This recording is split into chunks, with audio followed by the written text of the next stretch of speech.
What's up, Ocean? You got Matt here, and welcome to another Draft League discussion. Today, we're going to be talking about weather in competitive Pokemon. If you guys are interested in this video, make sure to leave a like on the video, comment your thoughts on weather in competitive Pokemon down in the comments, and subscribe to the channel as well. We are closing in on 2,000 subscribers, and hopefully we can do so by the time Scarlet and Violet has passed its, initial stages. And it's coming out in like 10 days, so get excited. Let's go ahead and jump into it. So today we're going to talk about each individual weather and explain why they have their strengths, what their weaknesses are, a couple of Pokemon that pair well with the weather themselves that aren't actually directly related to the weather, and then we're going to rank the weather, and we're also going to discuss, is weather good in competitive Pokemon and in Draft League?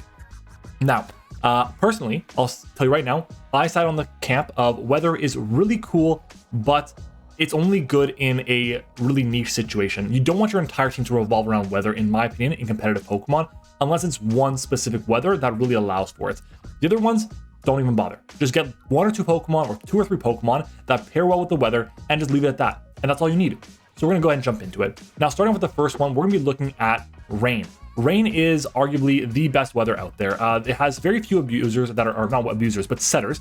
These setters are going to be just three of them. We have, where is it? Oh my god, I cannot type today. We have, that's Drought, not Drizzle. There we go. We're already off to a hot start. Drizzle. We have Politoed, Pelipper, and Kyogre. Kyogre obviously is absolutely insane and will only be legal in Ubers situations, and that's for good reason. That Pokemon is absolutely bonkers. Just a crazy Pokemon. 150 special attack is insane, and then its bulk, speed, all of that on top of that is just really crazy and tough to deal with. Pelipper, on the other hand, is much more manageable. Having access to Drizzle on this Pokemon here, with its stat distribution not being so crazy, only 440, it's not bad. Having access to Roost, having access to U-Turn, Defog, all those things is really cool. The issue with it is it's balanced. Okay, it's very much balanced because while you have weather and you have access to all these great moves, you are weak to rocks. And on entry, that can really hurt you because rocks will activate and you'll take the rock chip before you set up the weather. The fire types are going to see a lot of that as well. On the other hand, you have something like Politoed, which isn't as good because it doesn't have recovery, it doesn't have that longevity, but it's not weak to rocks. So the setters are all solid. The issue is there's only three of them, okay? That's the main problem here. One of the advantages of weather, well, let's talk about the advantages as well. There's a ton of abusers, Pokemon that get like Swift Swim and stuff like that. So we'll type up Swift Swim into the chat over here. Swift Swim. There are tons. You have Pokemon, some notable ones I'll cover. I have a list over here. Notable ones we're looking at: Mega Swampert, Armaldo, Barraskewda. Kingdra's a really big one. Ludicolo's huge. Poliwrath, Seismitoad can do a lot of different things and be a weather abuser. And then Kabutops as well. All these Pokemon are really solid abusers in their own right that can do a lot of good things with or without the weather. Really nice there, of course. Now, the main thing that you have to realize with weather is, with rain specifically, is in terms of one of the disadvantages it has, is that there are the fewest amount of setters compared to all the other weathers. Okay, there's only three of them, two of them being legal in most standard leagues or competitive Pokemon. And that's not great.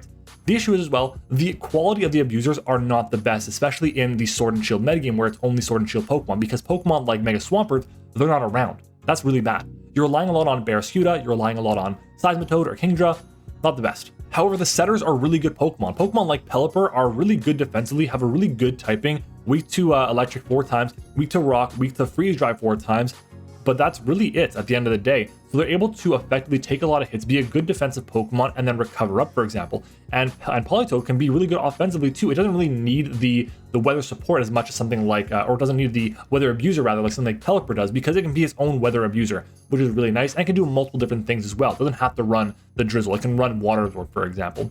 And one of the other advantages that it has that other weathers don't is that it boosts the damage of water type attacks and it nerfs the damage of fire type attacks. That's a really big advantage that not every weather has access to, and you'll see that when we look and talk about sand and hail, you're going to see that that plays a really big role into a team.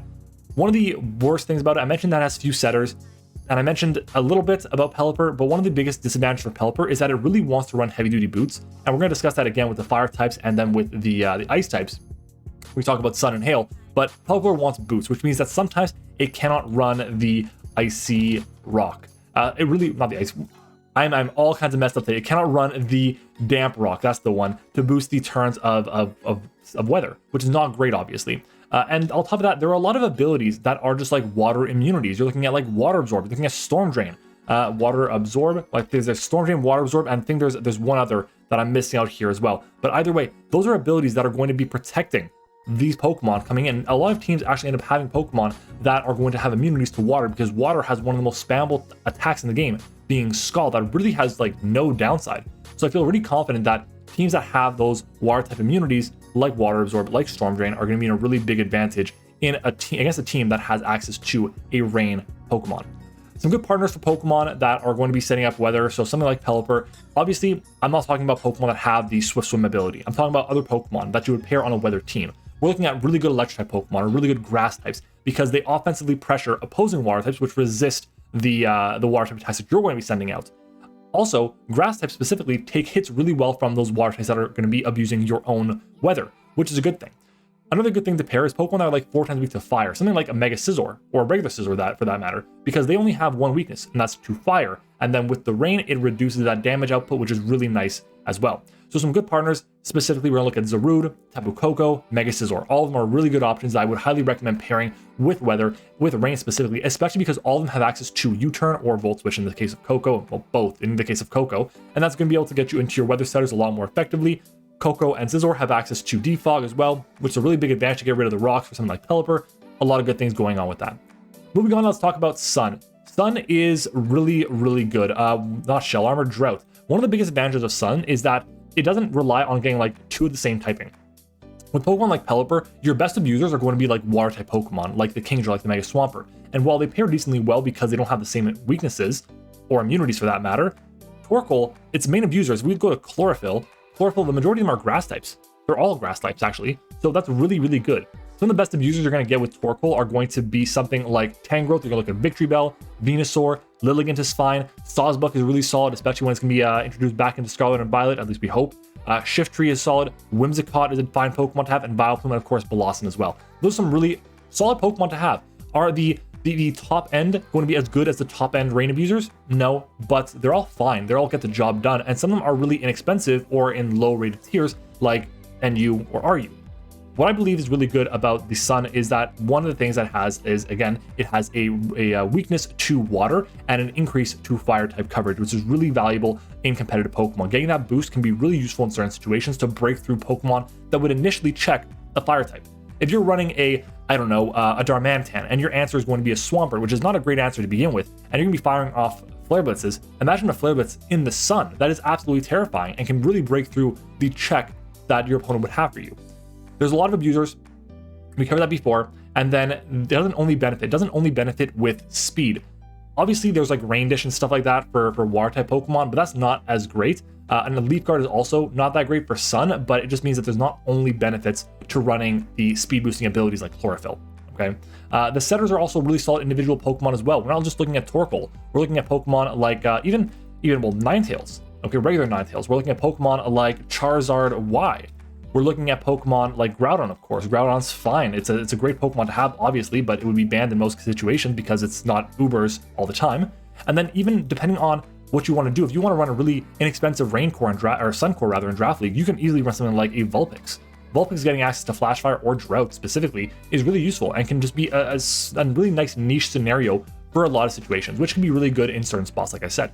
Obviously, it has a wide range. The biggest downside, though, one of the downsides to these Pokemon, is all of them, other than Groudon, are weak to rock. So they want to run the Heat Rock and they want to run Boots. You can't have both. That really sucks. Also, the abusers are mostly grass types. Grass type Pokemon are typically not the best offensively, and their coverages aren't that great either. It's like Grass, maybe Weather Ball, maybe Earth Power if you're Venusaur, and I guess Sludge Bomb. Not the best.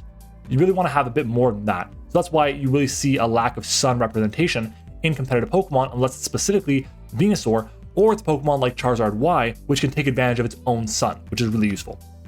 A lot of these other Pokemon, unless like Victory Bell or something, can do like other things. So like Tangrowth is a really good physical wall. Whimsicott is a great prankster Pokemon and a decent fairy type as well. But everything else is really reliant on Sun in my mind. Other than that, there's some Pokemon that you want to pair with this. I really like the idea of pairing Sun with Pokemon like Dragons. Dragons are really good, especially if they have recovery. Something like Salamence, something like Dragonite, Hydreigon are all really solid. Latios and Latias are all really solid because they resist a ton of different attacks and they have access to recovery to get back that health. And they can most of the time set up on the Sun, which is really, really nice. Okay, I also believe that having access to Hazards. I don't know why I said stabs there. Having access to hazards is really important for your team, but even more importantly than that is hazard removal. Okay, something like Klefki is really, really solid. Klefki is really solid because it gets access to the spikes, it gets access to the defog. I believe it can sign a day 2. So So having Sunny Day in Prankster Sunny Day is really, really nice, of course, for a Pokemon like a Tangrowth that wants to run a speedy set, or something like the Venusaur. Okay, you kind of tick all the boxes. You get rid of the hazards, you set the hazards, and then you're able to set up the Prankster Sun as well, which is really nice. And then I mentioned some dragon types. Hydreigon, Salamence, Latias, either or are really, really effective in a situation on a Sun team, which I do think is really, again, valuable. Next up, though, we're going to start talking about Sand. Now, Sand is really cool here. I like Sand a lot. One of the biggest advantages that I have for Sand is that their Sandsters are really, really good, and they're arguably just some of the better Pokemon on this list. Look at T-Tar. T-Tar is absolutely fantastic, but on top of T-Tar, there's Hippowdon. Hippowdon is great. Hippowdon's a super bulky Pokemon, can do a lot of different things for a team, be offensive, can be defensive, is really good. It also has amazing abusers, some of the best abusers out there. If we just go and click on Sand Rush, okay, Excadrill, Dracovish is crazy, Dracozolt is great, Lycanroc, Stoutland, all these Pokemon here, these 5 here, 6 Pokemon here are all amazing Pokemon with or without Sand. Whether it's going to be Mold Breaker Drill, or Water Absorb or Strong Jaw on Dracovish, same deal with Hustle or Volt Absorb on the Dracozolt. Lycanroc doesn't need Sand, but it's cool to have the option. Stoutland, yeah, you kind of want to have the Sand aspect, that's why most of the time it'll be selected. And Sandslash has a lot of other utility with Rapid Spin, Spikes, and of course Stealth Rocks now. Having access to all 3 is great. Other than that, though, there are Pokemon that are setters that aren't really going to be the best. You're looking at Gigalith. It really has only a couple of usefulnesses, and the main thing is going to be the Sandstream. But the good news for it is, in Sand, its Spadef is kind of crazy. It boosts its Spadef by like 1.5 times, which is really useful, making it a really good physical wall and a really good special wall. So super important there as well. And its coverage is decent overall. Also, just saying, its shiny is absolutely amazing. I love its shiny. Those are the main advantages, or some of the main advantages for Strength. Also that, and really importantly, we're going to talk about some of its weaknesses. The main weakness that I have for this is that it hurts your roster. It hurts your roster a lot because of the Sand chip. You really want to make sure that you're not being affected negatively by the extra chip that you're going to be facing. But that is also, in certain situations, a good thing, because you'll be able to get information on your opponent. Well, let's say it's my, what's a good Pokemon? Let's say it's my Mew against my opponent's, Kyurem. Okay, I want to know if my Mew is faster than my opponent's Kyurem. Well, if I get hit by Sand first, it means it's either a speed tie or I'm faster. It also would tell me right away if there's a Scarfer on my opponent's team. If I'm like Scarf Beware or something like that, and my opponent is potentially a Scarf Hydreigon, I want to know right away, can I effectively go for my Drain Punch or Close Combat against the Hydreigon, or is it going to be able to outspeed me and go for like a Flamethrower and nuke me? Well, if I get hit with Sand first, I know for a fact that I am Scarfed and he is not, but my opponent will also know that as long as they've been paying attention. So really good information there to have. Also, if my opponent takes that chip first, if my opponent's Hydreigon takes the chip first, then I will know for sure it's Scarfed, but he will not know that I am Scarfed. So that information play, that mind game there is really important, and just little intricacies like that are really important when it comes to competitive Pokemon, okay? On top of that, another advantage is that Pokemon that are immune, like type immune to Earthquake, like flying types, they are really, well, first of all, Earthquake is a very common move in Sand, obviously. Most of the abusers are ground types. They are weak to rocks, and a lot of these abusers, or setters rather, they get rocks. Hippowdon, really common to see rocks. T-Tar, same deal. Gigalith, of course. Obviously, a lot of very common things to see, and the Pokemon that are going to be coming in to take these attacks are more than likely going to be weak to rocks. Now, another problem that I have with this is, unlike Sun and Rain, it doesn't boost the damage outright of your stabs. Only if you have something like Sand Force, which would be boosting the damage of rock, ground, and steel type attacks, boosts it, which kind of sucks. I wish it kind of did the other way around, where it allowed you to boost that, but that makes the ability kind of useless, unfortunately. Either way, I think it'd be really good for a team to have a boost, and it just kind of hurts that it doesn't have that. That is definitely a weakness in my eyes. Then let's talk about some good partners to have. I think that this was one of the hardest ones to come up with good partners, but I actually got a lot of them, so shout out to some buddies for help. Liv and Owen and Burry came out and give a couple of ideas as well. I really like getting some slow pivots, because a lot of the Sand setters are pretty slow. T-Tar is like the fastest one. It's basically like 61 speed, which is not great. So you want to have some slow pivots to be able to get into them pretty freely, and then get into another situation like your Sand abuser, like Excadrill or Sandslash or whatever. So something like a Slowbro or Slowking, of course, make a lot of sense. And they kind of feed into the next option, which is going to be like Regenerator. I really like Regen because it kind of ignores Sand a little bit, the Sand chip you're going to be taking. So Torrentee, Slowbro, Slowking all make a lot of sense as well. I also really like some fast offensive Pokemon that can do a lot of work when Sand is not up, because you don't want to always be relying on your speed coming from the weather. So something like the Noivern or the Dragapult make a lot of sense too. Then there's something like the Magikarp users, Alakazam and Clefable. They're obviously not taking chip from the sand, so you can run effectively a Sash Alakazam all the time, and that can really protect you in the case of revenge sweepers coming your way. And that can be really advantageous for you. So yeah, guys, that is my thoughts on sand. Moving on to the final ability, we're looking at Snow Cloak. Not Snow Cloak, Snow Warning. That's the one. And Hail. Hail is going to be rocking with the Icy Rock most of the time. The issue is every single abuser, or every single setter rather, that gets Snow Warning is weak to rocks. Yeah, so you're going to be taking 25% every time, so you really want to run boots a lot. At the same time, these setters, while they're good, the abusers are not that great, and they're very one-dimensional too. Okay, everything is really one-dimensional about the hail as a typing or as a weather. Okay, some of the best setters you have are going to be Pokemon like your Abomasnow or Mega Abomasnow, Aurorus, Alolan Ninetales is great, Vanilluxe, and then you have some like really low-tier niche stuff, but mostly Alolan Vulpix is like the main one of the low-tier stuff you'd be looking at. And your best abusers are going to be Arctovish, Arctozolt, Beartic, and Alolan Sandslash. And that's it. They're really not that many, but they're effective enough, okay? Especially when you're looking at Smogon. Something like Arctozolt is crazy. Just running a mix set is insane. In competitive Draft League, for example, one of the biggest advantages of Hail is that it's relatively inexpensive. If you want to get something like the Alolan Ninetales, you're going to pick it up mostly because you want access to Veil and a fast Ice or Fairy type. That's the main reason why. And then you compare that with a Pokemon like a Beartic or an Alolan Sandslash or an Arctozolt, and you can do a lot of work because they're not going to be very expensive, and you can still make a rounded team around that, which is really nice. They have the most amount of setters. The most amount of Hail setters are the most amount of weather setters are part of the Hail group, which is a big advantage as well. And the cost, like I said, very low, which is a good thing. One of the things that I like about it is that it's just like Sand, where you can actually get a lot of information from your opponent's team determining how fast or slow something is, which is really nice. But you are getting that trade-off by taking the chip, the 6% chip, every single turn. Another advantage is the 100% accurate blizzards, which is very, very well noted with the Vanilluxe. Vanilluxe loves to run 100% accurate blizzards, which is insane. And again, one of the biggest things about that is because of the 100% accurate blizzards, you basically have setters that have a bit more utility on their own. Something like Vanilluxe or Alolan Ninetales, or even, I guess, Aurorus don't need to have a Hailed abuser to be successful because they have access to Veil, they have access to Blizzard, they have access to a lot of really good offensive attacks. And that's one of the biggest advantages for Hail as well.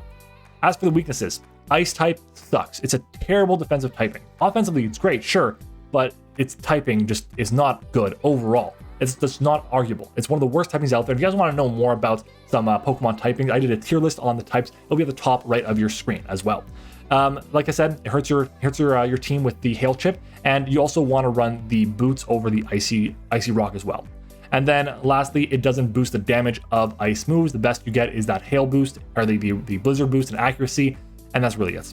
Now let's talk about some good partners. We're looking at some really good electric types that would break opposing waters. I like that a lot because they're able to destroy them, and then your Hail can go through. Electric types are also really weak, or really weak to ground types, because grounds have that immunity, and electric types are able to aren't able to really break them. Hail Pokemon like Vanilluxe or Ninetales are able to blow past those electric type Pokemon, which is really, really good. I also like Defiant or competitive Pokemon because they help deal with opposing Defog. Because you have access to Aurora Veil, Defog is likely going to come. You try and get your Veil, you're going to protect your Ice-type Pokemon, the rest of your team. Your opponent goes for a Defog, you bring something in like a Bisharp or a Galar Zapdos, then you're in a really good position there as well. And then Magic Guard users, again, just like in the Sand thing, we're looking at Pokemon like Alakazam or Clefable as well. I also really like the Zeraora as a really fast Electric-type Pokemon that can break through with the Hail support, and I like Rotom Wash as well. I'll also give a special shout out to Tapu Koko one more time because it also gets a U-turn, so it's not going to be just stuck in the mud against a ground type switching in on a Volt Switch. So guys, those are some Pokemon that work well with Hail. These are my thoughts on the Hail, the Sun, the Sand, and the Rain. Let me know which of the 4 types of weather you guys like the most in the comments down below. Personally, myself, I'm going to be leaning towards mostly rank number 4. The worst weather is going to be, in my mind, Hail. Hail is the worst weather, okay? This is number 4. Why?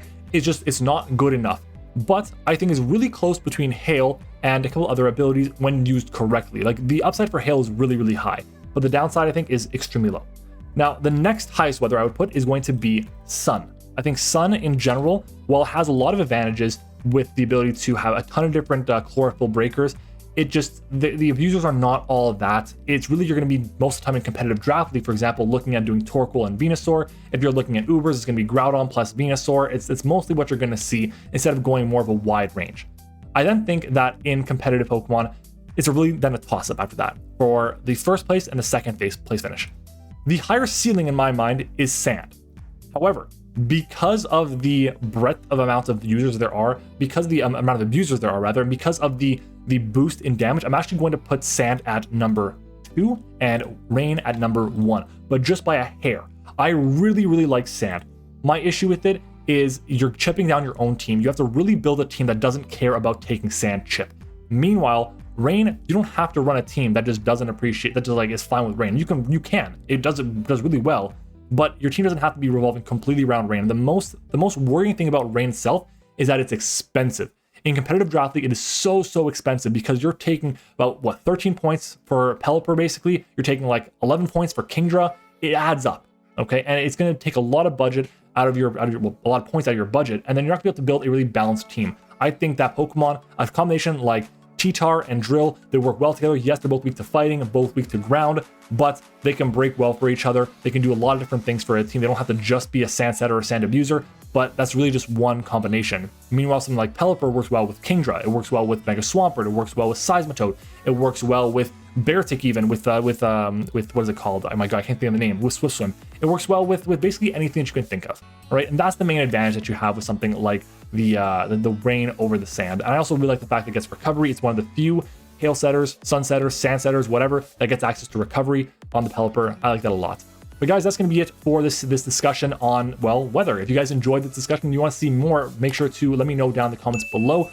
We are making daily content right now, and if you guys have been enjoying that too, it'd be amazing to hear from you as well. Leave a like on the video if you did enjoy, or dislike if you didn't. I would love to hear your opinions, of course. And if you guys see any room for improvement, let me know as well. Thank you all for watching the video. I hope you enjoyed it, and I will see you guys all tomorrow.